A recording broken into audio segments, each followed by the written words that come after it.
Hi there. Welcome back to another video on my channel. Today's video is going to be a bit of a tough one. So if you don't want to watch, that's okay. I know you probably know what it's about because I've put some reference to it in the title or thumbnail of this video. But today it's another instance of a bunch of authors doing heavily inappropriate and uh, illegal things. And again, I'm smiling, laughing just because some of it's kind of heavy, and that I think that's my reaction to when I'm uncomfortable. So please don't misread my body language. A lot of this is very serious, and I kind of just want to talk to you guys about it today. Um, I've made videos about authors misbehaving in the past, but that was more like drama-y type stuff or like creepy stuff. This one's quite a bit more serious. um, I think I would have avoided it, but I made a video a while ago about the concept of cozy horror, and in that video, I recommended the movie Coraline to folks. And so, because I promoted that and I had been such a big supporter of one of the authors mentioned today, I felt like I felt like it was my responsibility to say something, just because I don't want people to watch that video and then because that was made before all this came out. So basically, this video is going to be me talking about instances that have come out within pretty much the last couple weeks, to my knowledge, for me. So I'm going to be talking about the accusations of SA against Neil Gaiman. I always say Gaiman, but I think it might be, I heard other people say Gaiman, against Neil Gaiman. I'm also going to be talking about an author named Brandon Dubois, who has a connection to Jane Patterson, just like J.D. Barker did. If you remember my J.D. Barker video, he's an interesting character as well. So I'll be talking about him for a bit, and then I'm going to be talking about Alice Munro and stuff about her family that has come out since her death, and like kind of tying the first and the last author together, and just I might be rambling about like my thoughts and feelings about idolizing certain people, or yeah, stuff like that. So that's kind of like how this is going to be. If that sounds interesting to you, then just keep on watching, I guess. Okay, so I'm going to talk about Neil Gaiman first. I know most people would put the big name at the end, but I'm going to use him to kind of set up for what I want to talk about with Alice Munro, and then Brenda Du Bois. I'm just going to mention, like, whatever. Not that what he did wasn't serious. Like, of course it's serious, but I feel like I have ideas for I you'll see. Okay, sorry, I'm rambling. Okay, but Neil Gaiman. So it has come to my attention within the past week or so that a podcast was recorded and posted and published by Tortoise Media, and they interviewed some women, two women, who are both accusing Neil Gaiman or Gaiman of SA. And I can't say the word, or I don't know if I should say the word on YouTube, because the internet's really weird with like how we police certain words. Like, God forbid, it's supposed to block the actual content of it, of SA and stuff like that. But anyone talking about it in a respective context still gets penalized too, because I guess people don't take the time to look into subtext or context for these videos. But anyway, I'm just going to be using the word SA instead of that. So yeah. I have so Tortoise Media posted the podcast episodes. I think there's 4 in total. And then they also posted this like article, which I might be referencing the article instead of the podcast. If you're not bothered by that kind of content, I recommend you probably listening to the source material, right? Like we all should.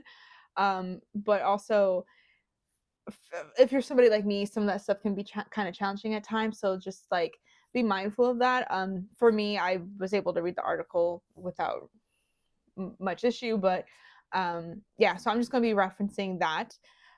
So this whole situation is pretty murky, and I think it's a great way to talk about consent and what is consent, um, because some people still struggle with the idea that if you are in a romantic relationship with somebody, that consent can still be violated in some ways, and like even if you're doing the deed with somebody, and there are lots of parts that you like about the activities you're participating in, but if one thing um, is done to you that you don't appreciate, that's still a violation of consent. And I think that's important to keep in mind here. Let me restart. So, like for those of you who don't know, Neil Gaiman is a probably the most respected or admired living writers of our time. Um, he has created one of my favorite uh, pieces of media, which is Good Omens. I love Good Omens. It's like my favorite show right now. I was so looking forward to the new season, and now I feel some kind of way. But they've done Good Omens. They're responsible for The Sandman. They're responsible for American Gods, and they're also responsible for Coraline, which I mentioned in the beginning. A lot of what Neil Gaiman does is like dark fantasy type things. Some of his medias, like again, some of them I don't love, because sometimes like with certain things it feels like a little bit of fan fictiony of like religious figures or deities and stuff like that, which is fine. Um, but very very popular, right? Very popular works, quality work too. You know what I mean? The man is super talented. And from what I understand, and again, I'm trying to be respectful about this. You know, from what I understand, I think he and his wife have some sort of open marriage arrangement. Um, and again, some people can feel some kind of way about that. I'm not a person to judge someone for being polyamorous. You know, I see nothing wrong with that. If again about consent, if both parties consent to that and all of their future partners know and consent to that, then I don't see a problem with it. But the problem is that these two. Okay, so let me go back to the actual context. Oh, sorry, I'm like all over the place. Um, but yeah, so two women are accusing them. They both had a brief romantic relationship with Neil Gaiman.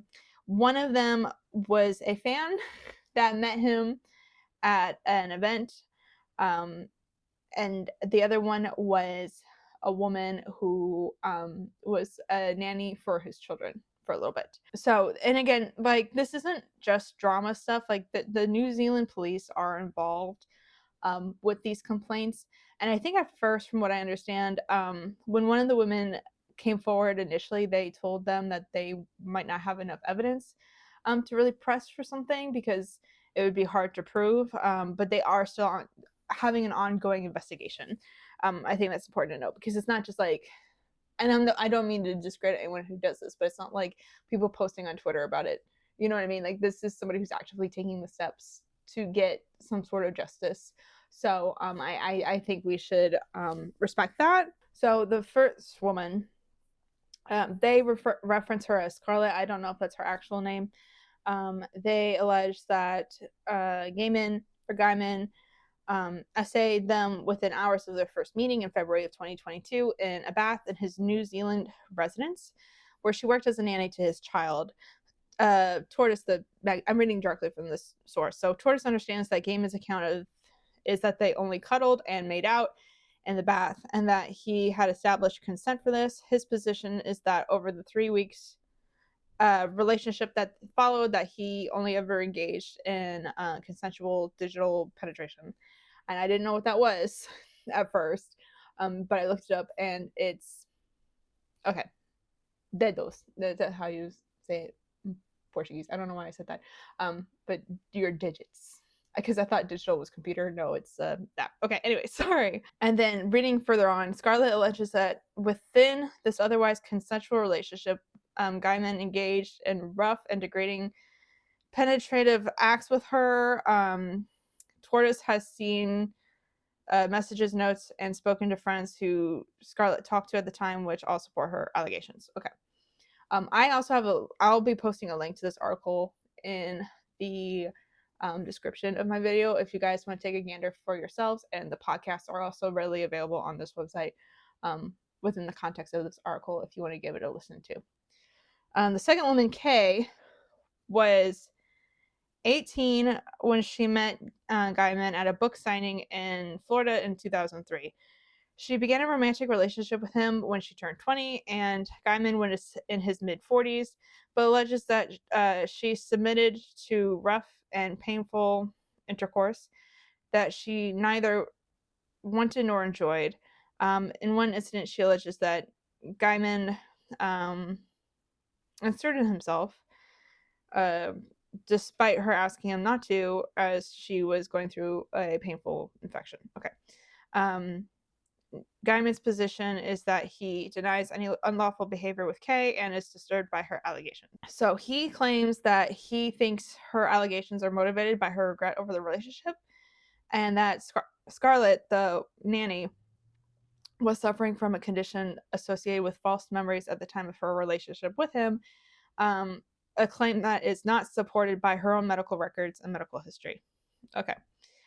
So from what I understand, and I read a couple other articles, I read one that was clearly from like the anti-woke sphere of the internet, and that one pointed out that he didn't have any allegations prior to this, right? But these are two within the span of a 20-year situation, and I mean, sure, but again, that's not necessarily relevant. Just because somebody hasn't come forward before doesn't mean that they didn't exist. So I don't know why I was trying to point that out. So again, it seems like this is an issue where boundaries are murky at best.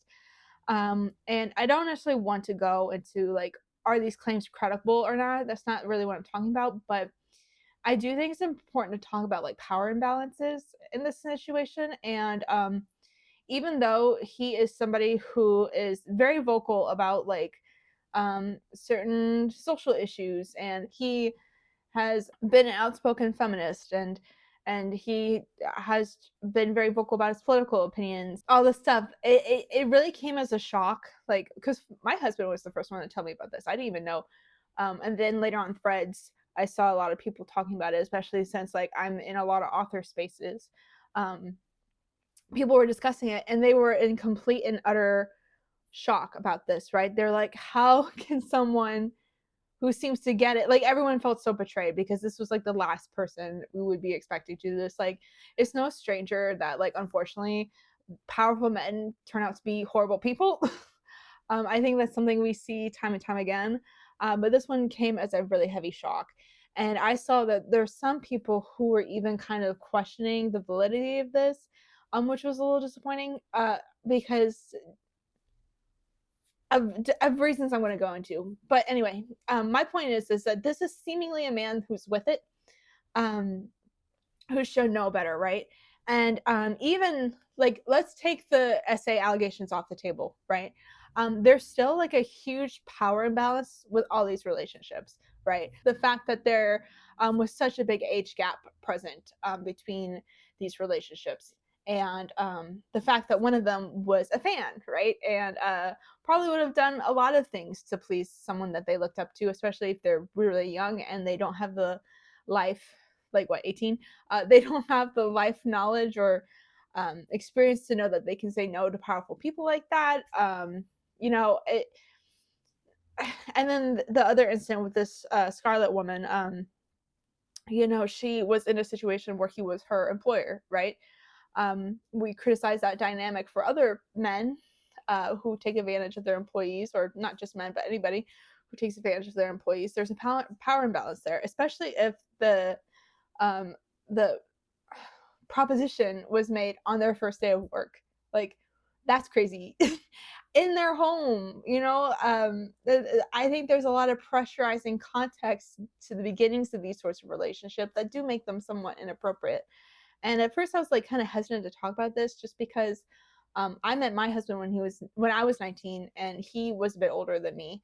And so I always felt weird criticizing other people's relationships with this dynamic, because um, you know my husband's 6 years older than me, so he would have been 25, right?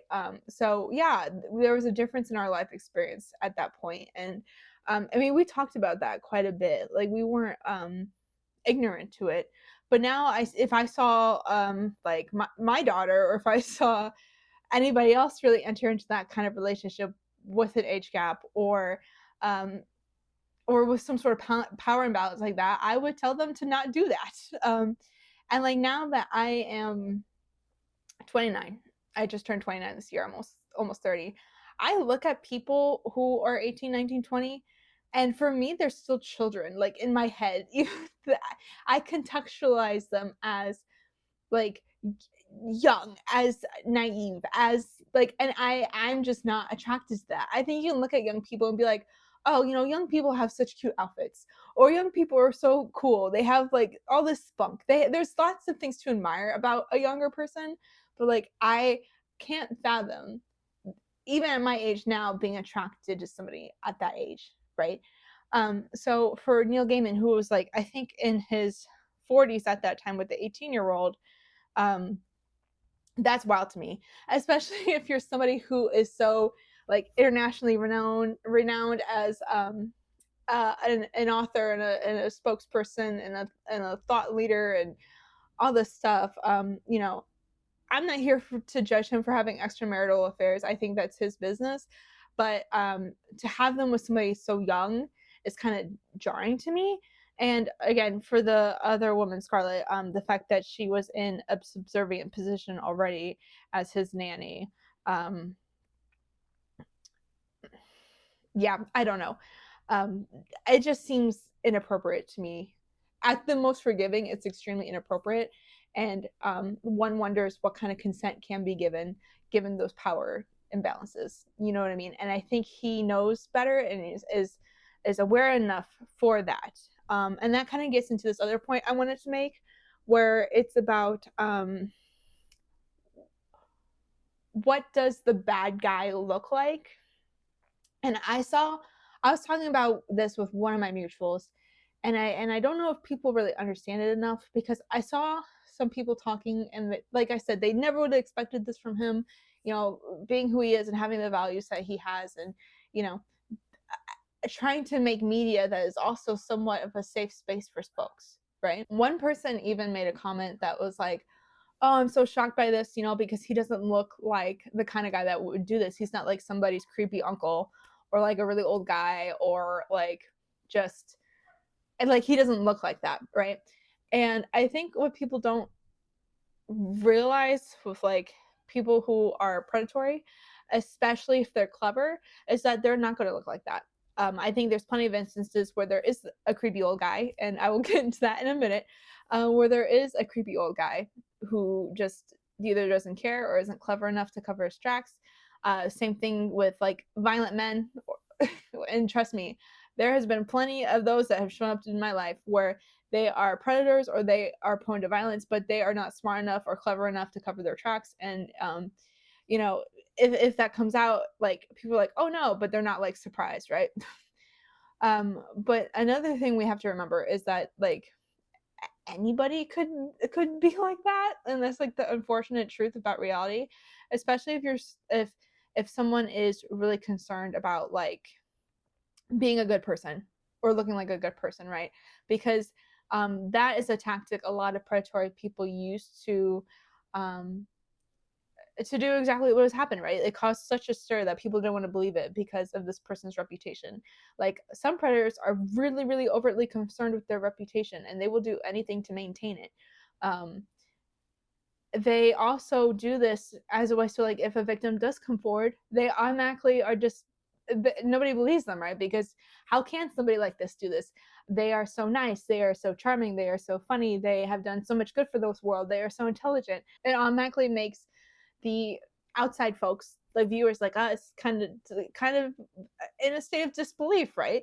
But that's the goal. And I'm not saying that Neil Gaiman, like, consciously was like, he, I'm going to bolster up this huge image, and then do that, and then just prey on it. No, it might not have been conscious like that, but I do think people who can't think outside themselves for a minute, And this is why I'm kind of accusing him of that, because he, at his grown age, should have known better to notice that there was a power imbalance in these sorts of relationships.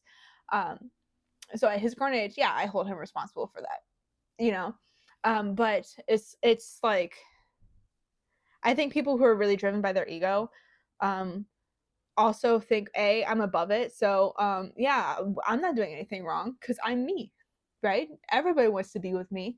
um Everybody thinks I'm awesome, so everything I do must be awesome. And or just like having really not twist, it's not the distorted views of their own actions and how they interact with other folks. Some people start out this way, and then some people are made this way because of fame or whatever. You know, some people get a big head and it goes to their head. So I don't really know what what what that's like. Um, I think it's also important to note that Neil Gaiman also made a statement about the New Zealand police specifically. So let me find it. Okay, so I'm just going to put this into context. This is the beginning of the article. Gaiman's position is that he strongly denies any of the allegations of non consensual intercourse with women, and adds that the New Zealand police did not take up his offer of assistance over one woman's complaint in 2022, which he says reflects its lack of substance, right? However, New Zealand police said that it made a number of attempts to speak to key people as part of this investigation, and those efforts remain ongoing. They added that a number of factors to take into consideration with this case, uh, including location of all parties. Okay, so I just find it interesting how, like, of course, like, you know, most people would deny these sorts of allegations if they were brought to them, right? But I don't think what's interesting is, to me, is the immediate discrediting of the victims. Um, I don't know, like, if this was my client, or if God forbid I was ever in this situation, I don't think I would be. But you know, I don't think a really innocent person goes about discrediting the people. Like, I would just say something like, "Oh no, it didn't happen. You know, this is what happened. Blah blah blah." I don't know what they're talking about, but you know, this didn't happen. But instead, what was it? Gaiman talked about one person having like a memory disorder, or yeah, a condition associated with false memories, and another one was just like, "Oh well, she regretted it." Yeah, I think that's also important to consider um, as this moves forward. And yeah, I just want to talk about this a little bit, because I was like, well, I know some people are probably feeling lost and confused, and they don't really know what to do about some of their favorite stories and medias that have been produced by this man. I kind of want to talk about that towards the end of this video, where it's talking about the whole idea of separating the art from the artist, because I have something to say about that at the very end. So I'm going to table that, and we're going to talk now about the next person on my list. And this is going to be very briefly, because I feel like this is a open and closed case kind of thing. So I have an NBC News article here. Best-selling author Brendan Dubois charged with the possession of CP materials. I'm going to put that on here too, because again, the same sort of thing I talked about with the word SA. CP is also really flagged. And again, YouTube and the internet doesn't really take into context, like, just promoting it versus talking about it and demonizing it or whatever. So I'm just going to say CP if you don't know what that means. I'm going to just say inappropriate pictures of people under the age of 18. Okay. So the 64-year-old from Exeter was charged with 6 felony counts of possession of these sorts of materials. I wanted to bring this guy up. I mean, I don't really know him personally, but he is a New York Times bestselling author, and a Jeopardy champion, apparently. I found this picture of him on Jeopardy. So yeah, he's a Jeopardy champion, and he has signed or co-authored a lot of books, or several novels, with James Patterson, which, again, I thought this was weird, because J.D. Barker was also a co-author with James Patterson on some projects. And so I just want to make this, I'm just going to talk to James Patterson real quick. maybe we should vet these people a little bit more before we decide to work with them. You know what I mean? Like, I know you can never really tell, right? But like, maybe we should do more background checks or something, because this is twice in 1 year, or twice in the span of a year and a half. That's crazy, of having your co-authors doing illegal or creepy shit like that.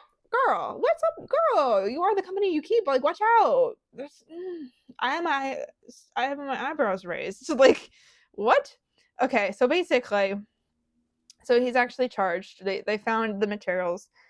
Um, he was arrested Wednesday after the police in Exeter, New Hampshire, opened an investigation with the Internet Crimes Against Children Task Force, which again, that name's kind of mouthy but cool, I guess. Into child CP in town. The 64-year-old was charged with 6 felony counts of possession. He possessed at least 35 visual representations of children under the 18 doing stuff. Okay. He's in jail now. He's in the Rockingham County Jail. And his lawyer is not commenting on anything. Apparently, he's penned 29 novels, and several of them are with James Patterson. Seven River Publishing, which published his latest novel, Terminal Surf, and republished 11 of his other novels, has removed all of his books from their website. They made a statement: "We are deeply disturbed by the serious allegations against Brandon Dubois. While we respect the legal process, we have decided to immediately suspend all promotion and sales of Mr. Dubois' books. We believe these steps are necessary to uphold our values and maintain trust of our readers, authors, and publishing company." So yeah, that's the info on that. I don't really have anything much to comment on, other than the fact that I thought it was a weird coincidence that this happened with two of these men. And again, I guess he feels the creepy uncle old man trope. So for the one person that was talking about that on Threads, there you go. There's an instance where you're correct. This is just part of the thing where I'm just like, why? You have so much going for you in life, right? Like, you have such a successful career, a career that many of us, including myself, like crave, to one day achieve that level of success. And it's not enough, and you have to do this sort of like nefarious freaking activities. Why? Again, makes no freaking sense to me. I don't know if these people think they're above the law or what, or this was a long-seated problem for this guy. But it's nasty, and this is just me making it out there so we don't platform these sorts of people. So if you didn't know about this now, you didn't know about it before, you know about it now. You're welcome. I'm going to move on to the last author in this video. I'm sorry this video is kind of long. I thought about splitting it up into multiple videos, but I think there's some overlap here with some of these authors, so I just decided to put it in one like week update of everything terrible that has happened recently. So yeah, here you go. Now I think we should talk about Alice Munro. And for those of you who don't know who this person is, she is a Nobel Prize winning Canadian author. She has written several books and short stories. And a prevailing theme in a lot of her work happens to be, feminist issues, or women and girls put in like these sorts of predatory like situations with these overbearing men, and them trying to like rebel in unexpected ways, I guess. A lot of her work has been cited as like examining the complexities of like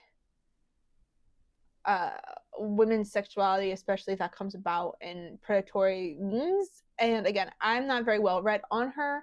I did some research before this video, but this is somebody, again, who's won plenty of awards, also Nobel Prize. So this is a very influential and important woman. Now that we know this context, it makes it very, very sad that I am telling you all that she died this year, by the way, in 2024. Okay. So after her death, the Toronto Star released a bunch of information and these essays, and I am reading from a Vox article because I think it does an excellent job of not only summarizing this, but also analyzing her works and looking at her writings with a retrospective eye, and how some of the materials that were praised for being feminists are actually a lot more personal than we thought. So I'm reading the Vox article, but the Vox article has a link to the original articles and essays in the Toronto Star. But so basically, this came out that in 1976, Munro's husband, Gerald Fremlin, essayed her daughter, Andrea Robin Skinner, who was only 9 years old at the time. Skinner eventually told her mother the truth when she was an adult, and Munro chose to side with and protect her husband for decades after. Let me give you a little bit more details about the situation. Again, the article gives a little bit more of a graphic detail. I probably won't say everything because, again, this article really, I snapped that. This article really activated something in me, and it was hard for me to get through this. And again, I almost didn't record this video because of this specifically. But I will tell you enough where you have enough information for like the whole context of what's going on without the graphic bits. So if you want to read this, go ahead. But yeah, that's just like a little warning on here. So it's important to note that Skinner's story, the victim, was reported in an essay and an article by the Toronto Star. Her siblings cooperated and really supported this. It's been investigated by the police and corroborated by her family. And even her attacker, the stepdad, pleaded guilty to legal charges for the incident in 2005. So he admitted he did this and got some sort of punishment for it. So this indeed happened. So in the essay, they explained why they wanted to come out with this, and she says, she wanted the story, my story, to become a part of the stories people tell about my mother. I never wanted to see another interview, biography, or event that didn't wrestle with the reality of what had happened to me, and with the fact that my mother, confronted with the truth of what had happened, chose to stay with and protect my abuser. Again, the reason why this came as such a shock to folks is because kind of similar to Neil Gaiman, right? This is a woman who built her entire literary career off of the stories of women who were repressed, silenced, and bullied by sadistic men. And yet she, in part, is participating in the repression and silence of her own daughter when it came to a predatory man in their household. So the irony of that is drastic, and it's jarring because it just, you wouldn't think somebody with those values or perceived values would perpetuate this kind of abuse. I think it's important to note that even though this took place in 1976, well, she married him, right? And in the same 2004 Times profile, Munro says that she fell for Fremlin the first time she ever saw him, and agrees with the interviewer that she should suggest that Fremlin is the love of her life. She made that statement after knowing what had happened to her daughter, so that makes it also just a little bit more icky in the general scope of things. So I'm just going to talk about the incidents, one of the incidences, right? Because this incident led to harassment later on, but this was like the first, and from what I understand, it's a singular instance of physical touch. So if you want to skip over this part, you can. But yeah, so when she was 9 years old, she asked her stepdad if she could spend the night in her mother's bed, which was separate from the stepdad's but adjacent. So it's probably like an I Love Lucy situation where it's two twin beds put together. Okay. Later that night, according to the Star, the stepdad climbed into the bed with the little girl, and the girl pretended to be asleep, and there was some inappropriate touching going on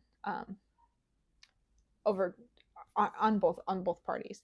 But the little girl feigned unconsciousness, or she pretended she was asleep during all this, and then when she woke up, she felt absolutely sick to her stomach. So even then, something horrible and inappropriate happens, right? And after this, she ended up talking to her. She told her stepbrother and her stepmother about what happened, and in turn, they told her biological father.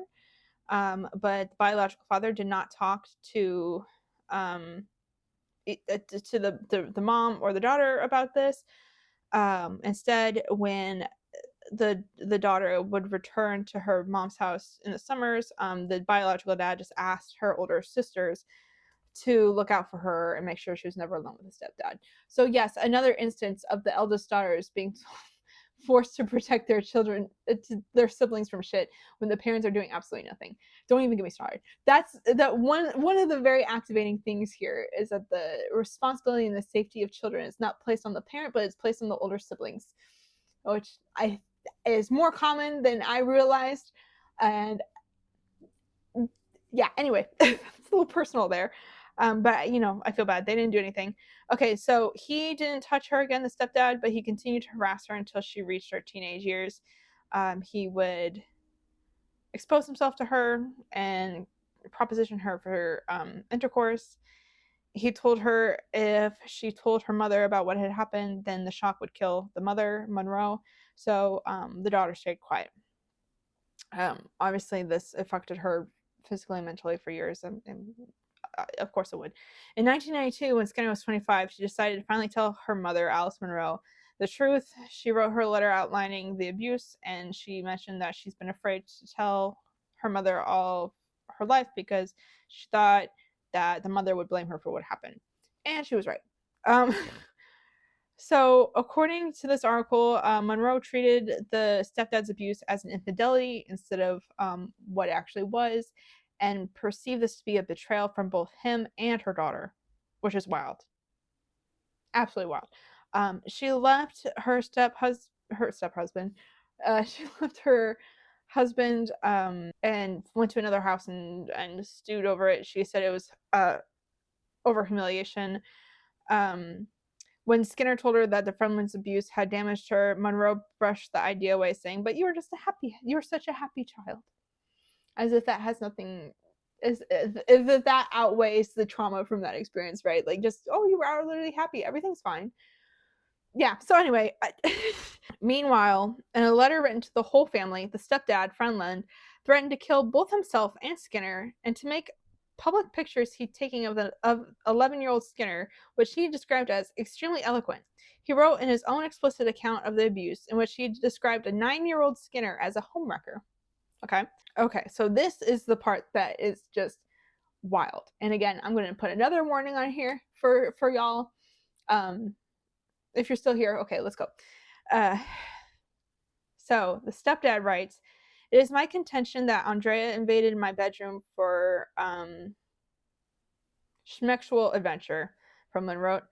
"For Andrea to say that she was scared is simply a lie or a latter-day invention." He went on to compare himself to, I'm going to pronounce this wrong, but the guy who wrote Lolita. Okay. He compared himself to Humbert, casting Skinner as a seductive Lolita. "I think Andrea has recognized herself to be a Lolita, but refuses to admit it," he wrote. The only apology Frumlin made throughout his graphic, threatening letter was not for the horrible things he did, but he was apologetic for being unfaithful to Munro. Yeah, I have thoughts. Okay.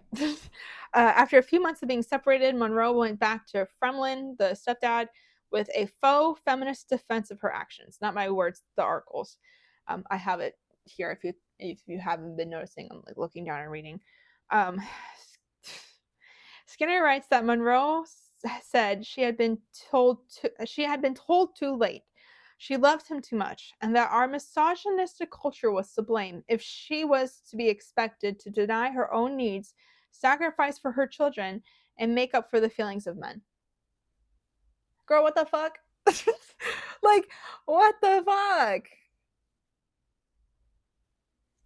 Tell me the logistical loopholes you have to go through your head to say, actually, it's more feminist of me to stick by my man who is abusing my children because the world doesn't want me to be happy.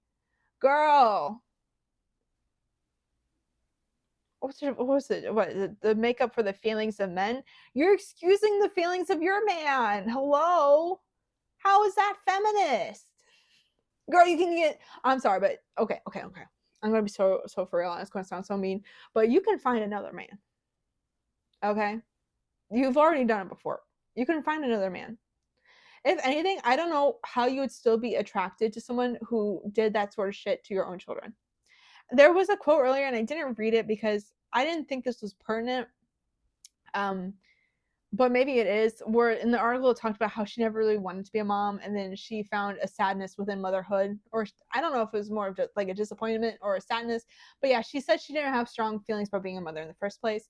I don't think we should demonize women for that. Like, I don't want to be a mom. Like, I think I would be a good mom, but I don't want to have children because I'm worried about like the environment and stuff. I'm worried about so many things. I can't afford children, so I don't want to have children. But I think if I was put in the place of mom, there would be aspects of motherhood that aren't great, and I think people should be more open about that. Sure, but I would still try my best to be a good mom, you know. And I think it's the bare fucking minimum to make sure your kids are safe. Will be okay. Anyways, so, um, yeah. Okay. So basically, from what I understand, this was like a family secret that everybody kind of knew but didn't talk about. But then in 2002, when the victim was pregnant with her own child, she decided that she didn't want her stepdad to be around her kids, which is very fair. And then she told her mom that, like, hey, he's not allowed to be around the kids.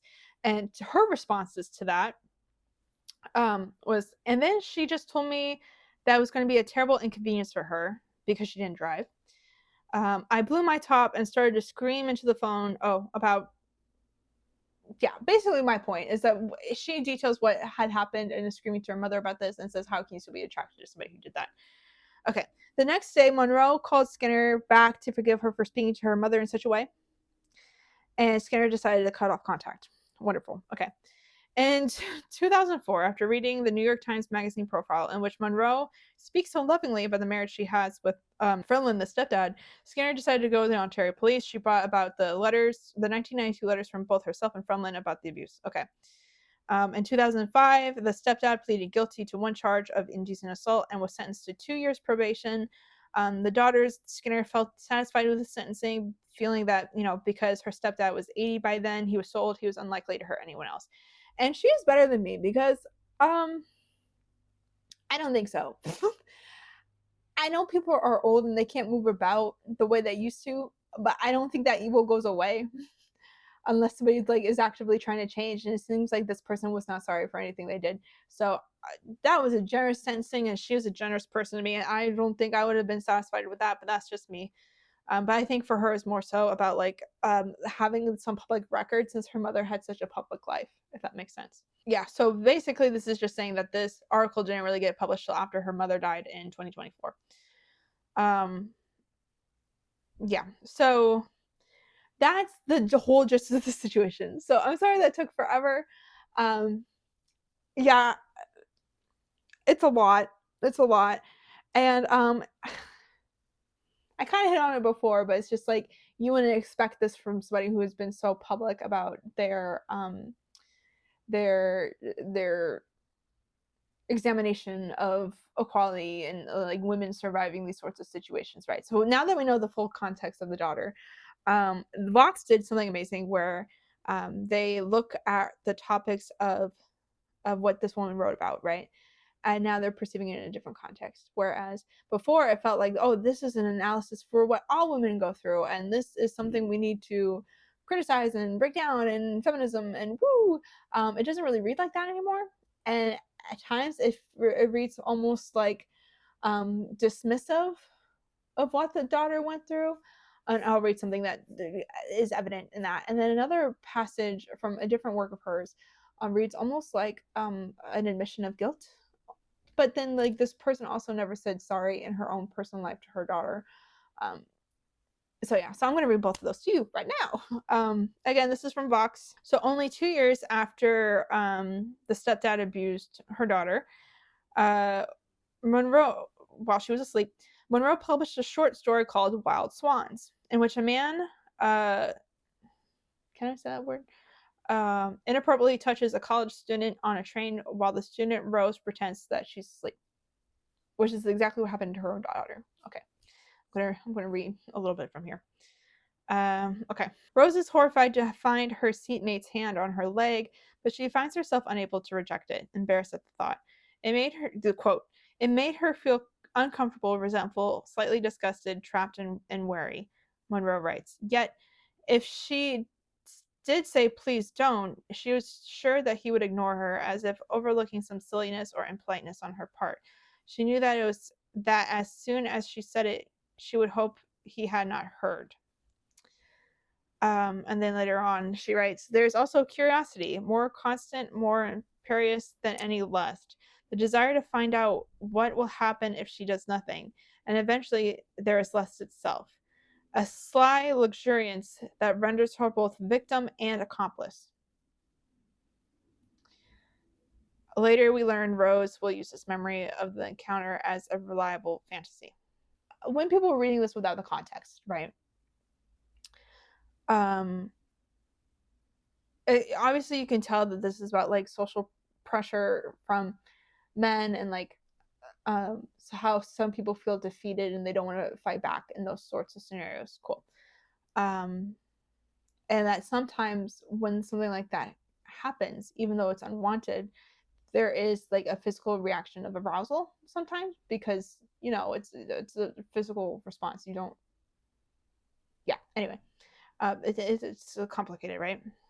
There is something within our patriarchal culture that sexualizes violence inherently, or like, and okay, listen, I don't judge other women for having this sort of kind of fantasy about uh, assault and stuff like that. Like I know that can be a thing in like dark romance, right? Um, that it's not my fantasy. Let me tell you what. But I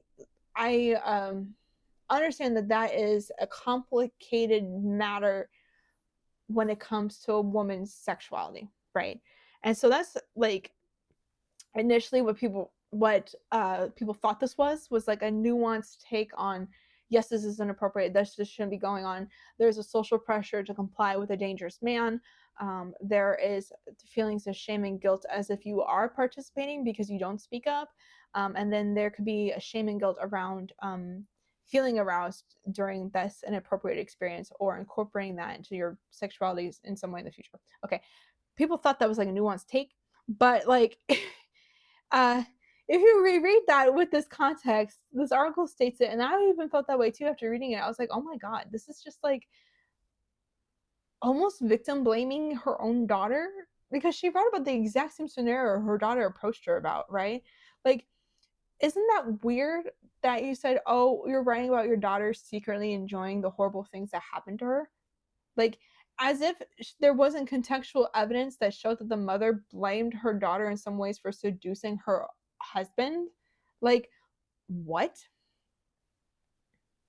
And don't even get me wrong. Okay, I didn't even bring this up, but the whole Lolita thing drives me freaking bonkers. Okay, so if you don't know the book, it is often very misunderstood because it's written through the perspective of somebody who like is into little girls, right? So this is what we call an unreliable narrator. Okay, we are not supposed to root for this person. We are not supposed to blindly follow the story of this person. We're supposed to think of it analytically, like because the narrative is through the brain of somebody who has an attraction to, I believe, their stepdaughter, right? And so instead of wrestling with one's own like realization that there's something messed up about that, they try to justify it, right? In a lot of victim blaming scenarios. But you are getting a very flawed perspective of this book, and that was the whole point of that book. And for some freaking reason, men and women, even J.K. Rowling, because I saw a tweet, and if I can find it, I'll put it up here about her referencing Lolita as like this love story. No, bitch, shut up. It is not. It is not. That was the whole point. Like, people can't put their thinking caps on for 2 freaking seconds and be like, maybe this is the perspective of somebody who is flawed and messed up, and maybe that's the whole point of the book, is that this is flawed and really messed up. You're not supposed to root for the guy, damn it. So the um there's a comment in this article later that the author of this article is even surprised that a woman like Alice Munro would be with somebody who has that perspective of Lolita. They said I don't know if she can be in love with somebody. How could she marry somebody with that kind of worldview where they would attach themselves to the the stepdaddy character in Lolita, and not have the capacity to analyze this critically and be like, oh, well, this isn't what the actual story is about, you know? Um, but I push back against that. And my explanation of that is white women. And and people are not going to like what I have to say, but I'm a white woman, so I can say it. And I've been around white women my whole life. Not all women are your friend. And that's a lesson that I've had to learn growing up, because I really think that, like, you want this idyllic world where, like, be like, yeah, feminism, we should group together. Like, there's already so many oppressive things going on. Like, we should really stick together as women and like help and support one another. Not all women are about that. And a lot of them do a lot of insidious fucking harm. And this is an example of that. And there are white women who will compromise their own values for the sake of a man, and not even in like a cringy way, but in a really, really scary way. I know white women who are very liberal, or at least that's what they tell their friends and stuff, and then they end up marrying the most misogynistic, racist, xenophobic, homophobic, whatever men in the world. And time and time again, I'm just like, the math ain't mathin', right? But these women, for them, it's not an issue of safety or existence anymore. They want to align themselves still with the powers that be to have some sort of benefit from that power. Even if they're liberal, they're not going to go out of their way to correct this man, because they still want the benefits they have of being with a man like that, right? Is it making sense what I'm saying here? Like, they won't do the change themselves that they need to, the hard work, any of that, but then they get the social praise of being like, oh, look at me, I'm so progressive. But then at home, they put up with this kind of stuff. It must not be that important to them if they're willing to put up with this sort of attitude or whatever the fuck he's saying in the comfort of their home, right? So yeah, so I hope what I'm saying makes sense to you. And I know there's going to be people will be like, oh, but like, it's okay to disagree with your spouse on things. Yeah, but like, belief systems, no. I'm going to push back on that. Be like, yeah, you guys can disagree about like shows and TV shows you like, or, you know, sports teams or something like that. But when it comes to core belief systems, because effectively that's what politics is nowadays. It's beyond like zoning credentials and whether or not people should plant a tree in this part of a park or this part.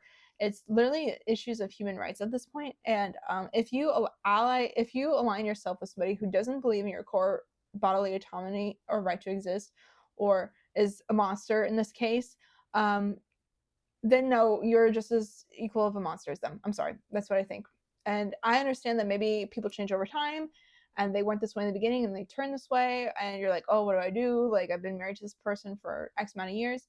Okay. But this was, again, in Munro's case, this is somebody who violated their daughter.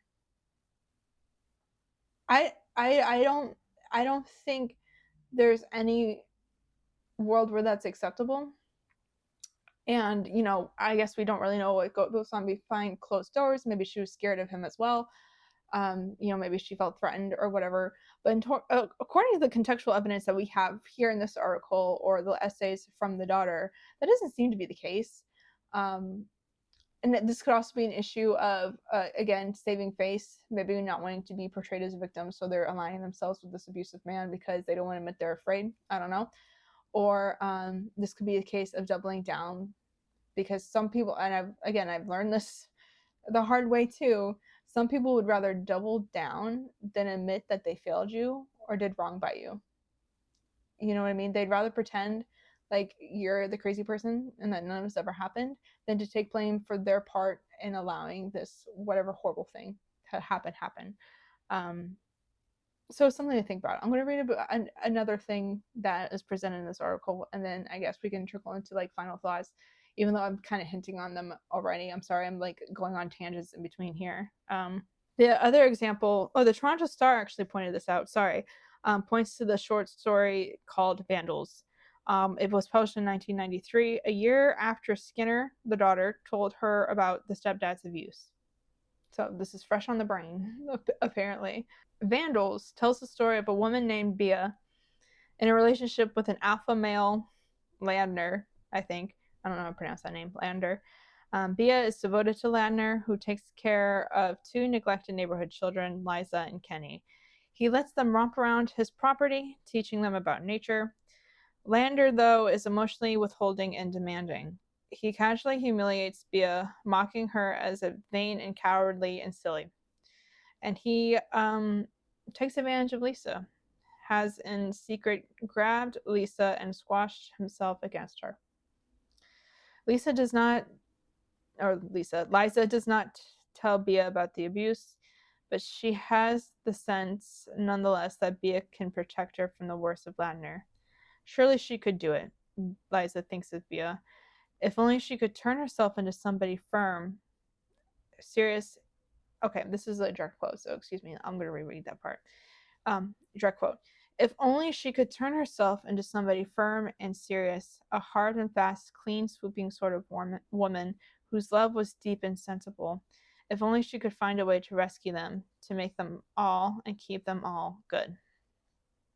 Bia, however, remains the woman who Ladner mocks, and as being vain and cowardly and foolish, she stays with Ladner despite his mockery, having forgiven Ladner, after all, or made a bargain not to remember. That last part was a direct quote as well. To again, having forgiven Ladner, after all, or made a bargain not to remember.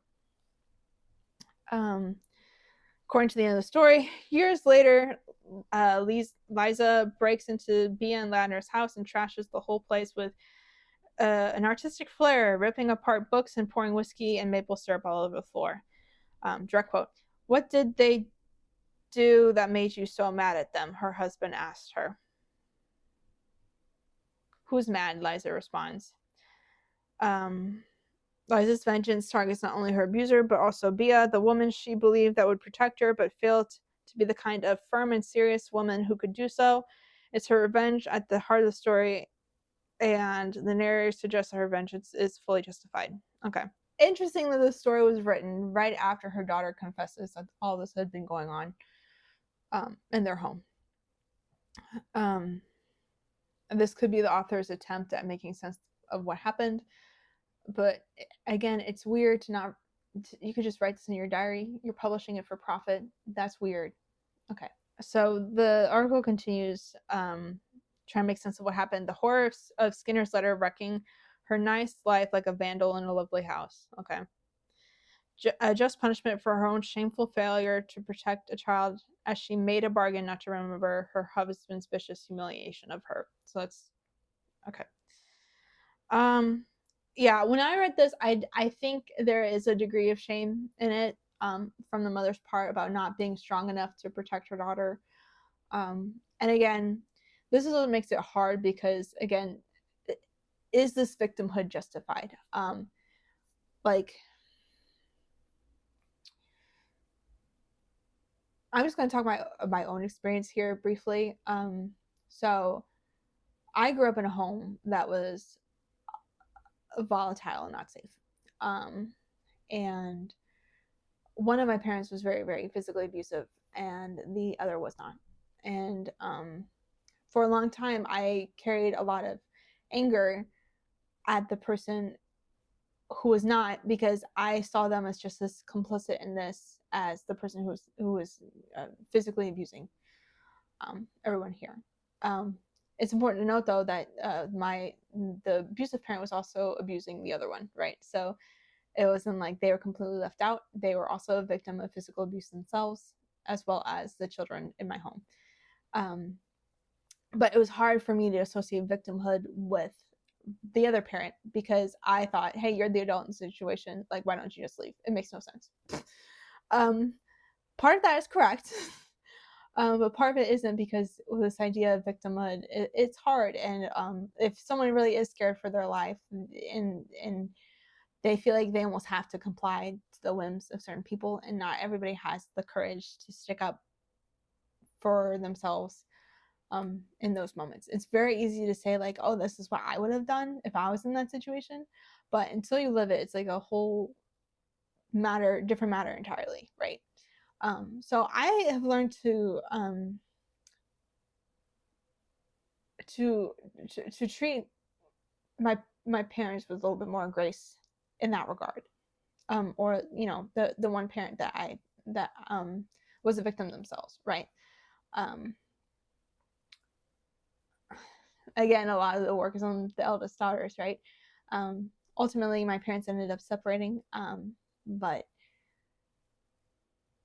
things didn't start to turn around until I was more vocal about my displeasure with the living situation. So that was sort of the catalyst for everything happening. So there's parts of that where with the shame that I can understand if that's a true sentiment. It's just hard for me, and I'm sure it's hard for her daughter when there was no real life conversations that reflected that sort of shame. Like if that shame was only present in her story, it's really different than like having conversations later in life and admitting wrongs and being like, you know what, I did do wrong by you and I'm sorry. That's different. But from what I understand, that never happened. So I don't know. Again, this is all just like speculation though, which is hard because this woman's gone now, so she can't really defend herself or say anything to that. I also think this might be a generational thing too, with her age. Um, I think people of that age range tend to be less willing to admit when they've done wrong, even if what they did was abhorrently wrong. I still think people of a certain age tend to have issues coming to terms with that for some reason, numerous reasons. And again, that's not right, but that could have been part of it too. I don't know. This kind of gets into the very end of what I wanted to talk about. I'm sorry this video is so long, but I think it's important. So we're going to keep talking. I kind of mentioned of what she did, what her and her husband did to her daughter. The retroactiveness of reading her work and seeing it more as a personal thing, as opposed to this grand staking statement about women in society, right? I'm not saying that the personalness, the personal connection to that takes away from those statements, because again, those are other people's interpretations of what she's written, and she can't really control that, I guess. But if she's upholding that, being like, yeah, that's what I meant, then yeah, I guess she does control that in some way.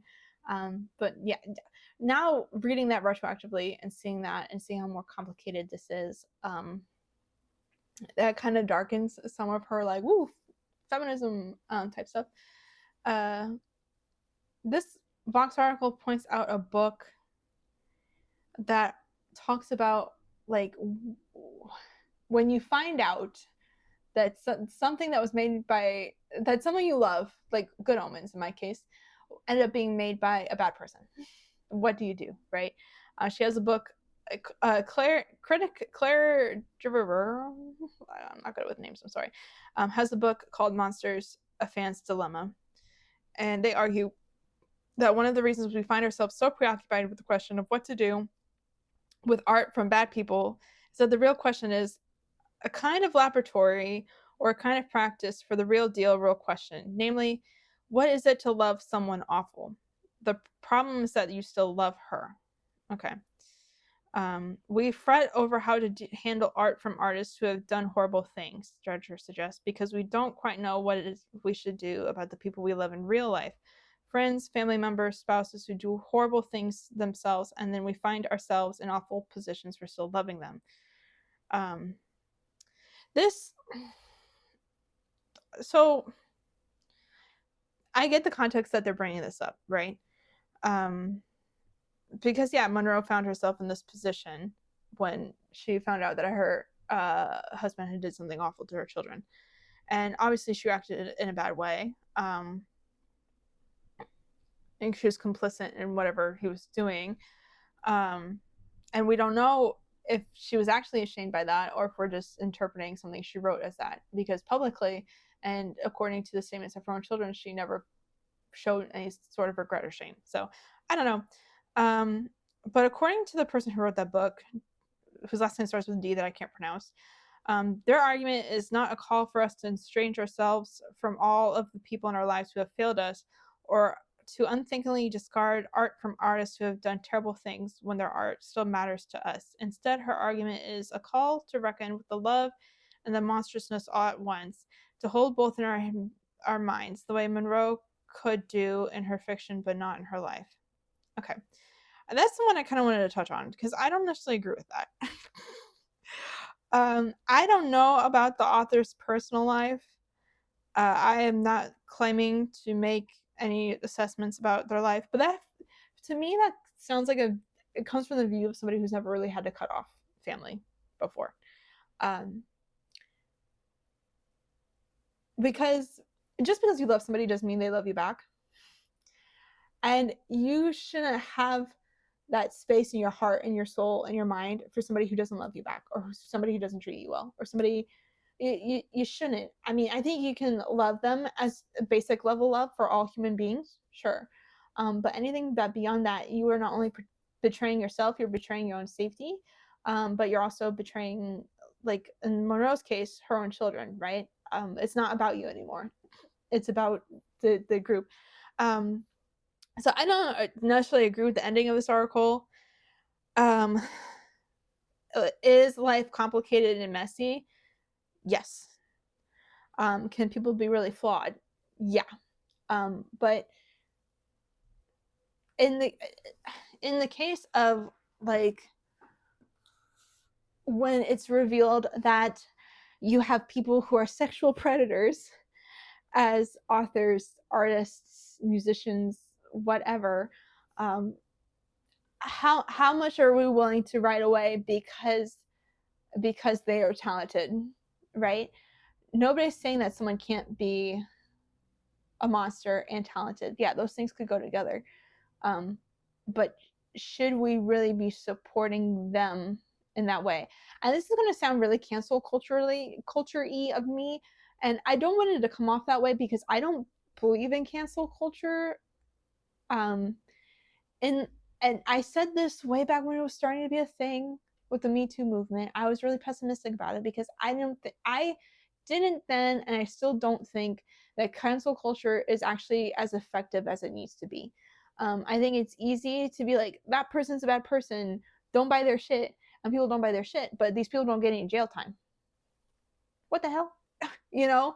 I think you can argue certain cases where there's legal repercussions for people in power who do horrible things, but at the end of the day, a lot of them just weasel their way out of those situations, even if they're charged with something. So I have this really pessimistic viewpoint that cancel culture isn't really a thing, because even if you look at people who, when cancel culture was popular, it was getting canceled left and right. Like if you look at like internet celebrities like Jeffree Star, James Charles, Nanny MUA. I'm shifting gears here from books to makeup gurus, but listen to me. All these people who did really wacky, crappy shit, everybody canceled them. Nobody wanted to buy their stuff. But guess what? They're still online and they're still making a ton of money and they're still like not facing repercussions, right? Because our collective memory is short. And I think because of the mass amount of allegations that come out about shitty fucking people, because there's a lot of shitty fucking people in this world, I think the fact that we're bombarded with a new shitty fucking person every day, it's exhausting, and it's hard to hold all these people accountable all the time.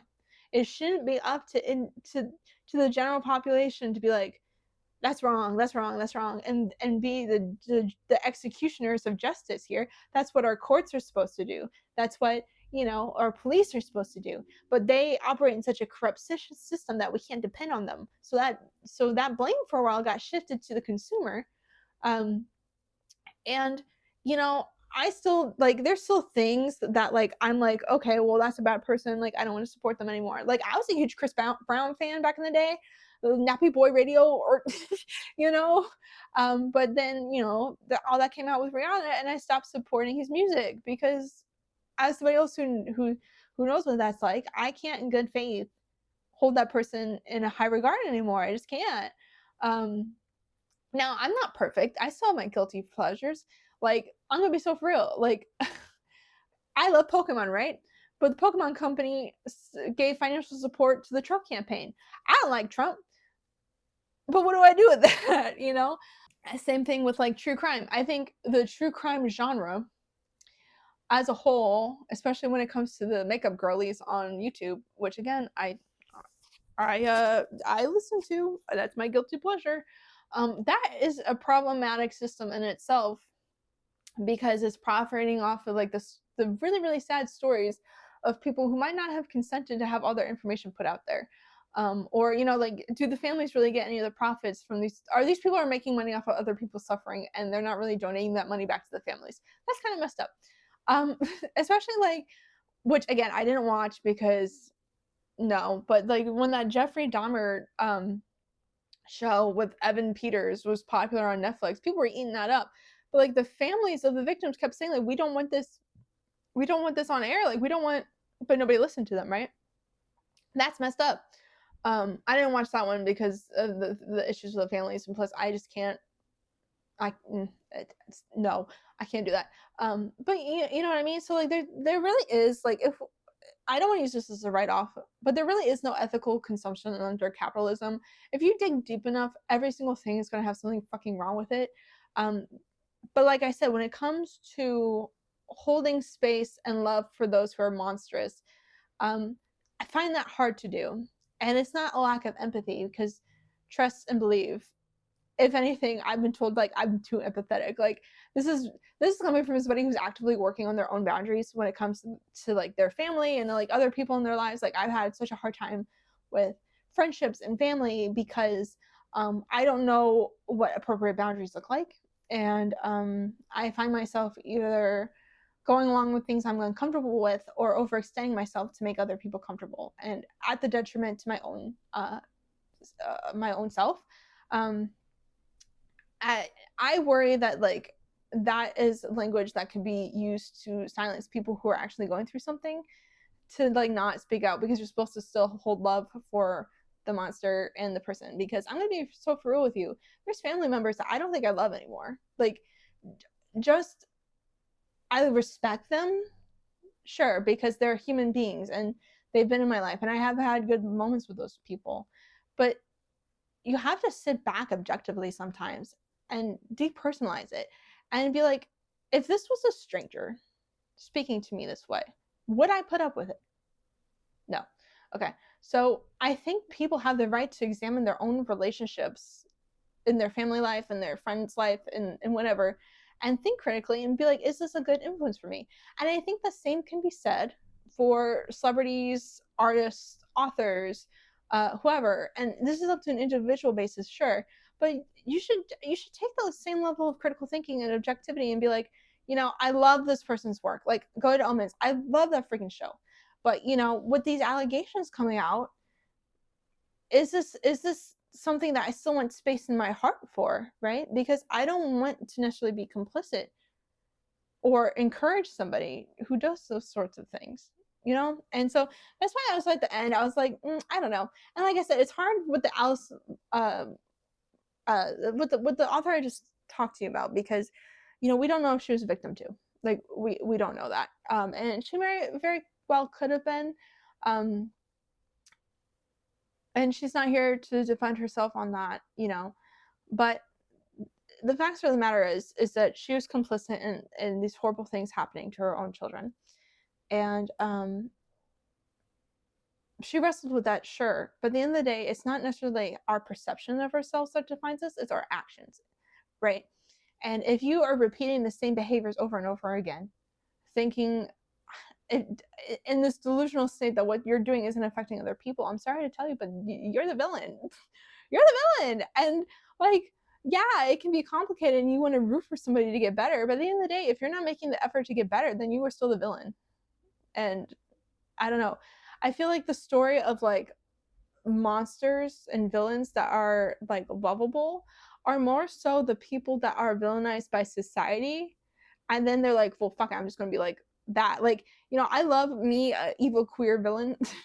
I love me somebody like who's like, you know what, if you think I'm bad, I'm gonna be bad and I'm just gonna do that.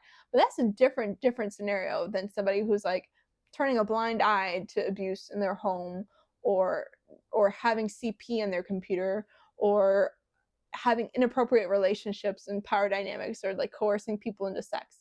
Like, that's not the same thing. And I don't want to pretend like it's the same thing, because it's not. And I think you can have nuance, but nuance is not the same thing as being compliant and being like, oh, this person's the best person, but I'm going to love them anyway. No, if you love them, you want them to be better.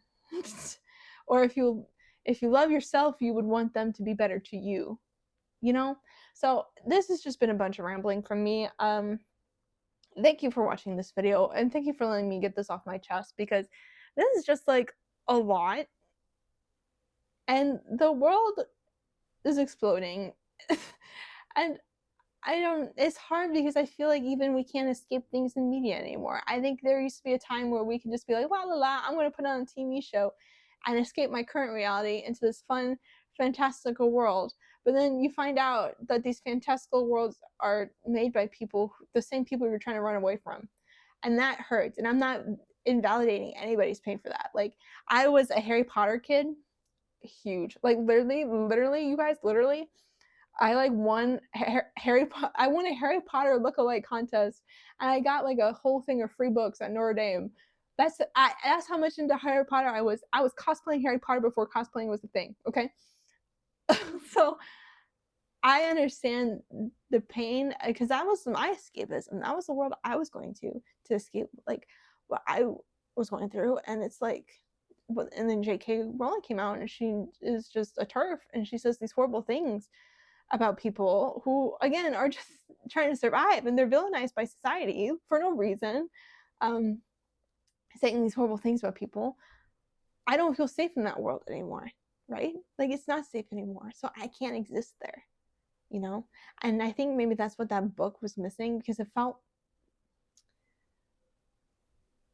and I don't want to assume anything of anybody, because I don't know what that person went through, but if you've experienced that kind of pain, you know, like, those people aren't entitled to your love.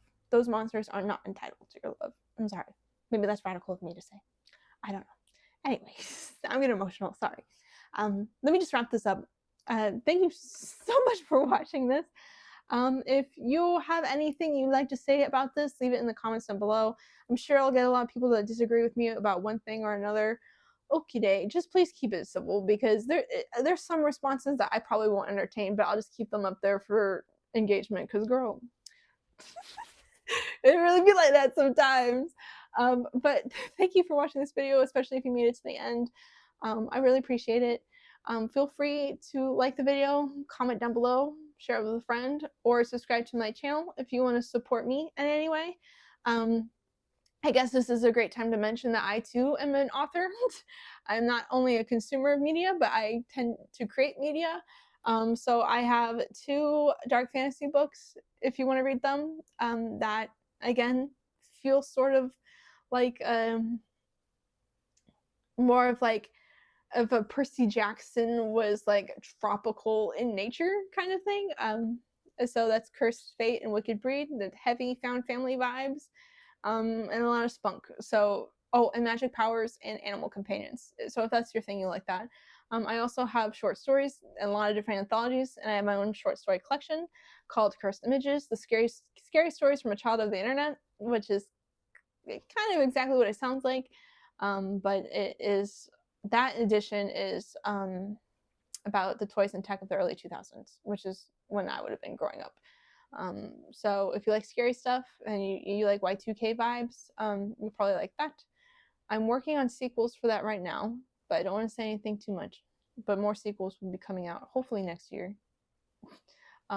regarding short stories and cursed images. So there's that. If you want to support an indie author who, instead of these people, heyo. But yeah, sorry, I shouldn't plug myself like that, but you know, I guess, I don't know. Anyway, thank you for supporting me. I really appreciate it. And until next time, thanks. Bye.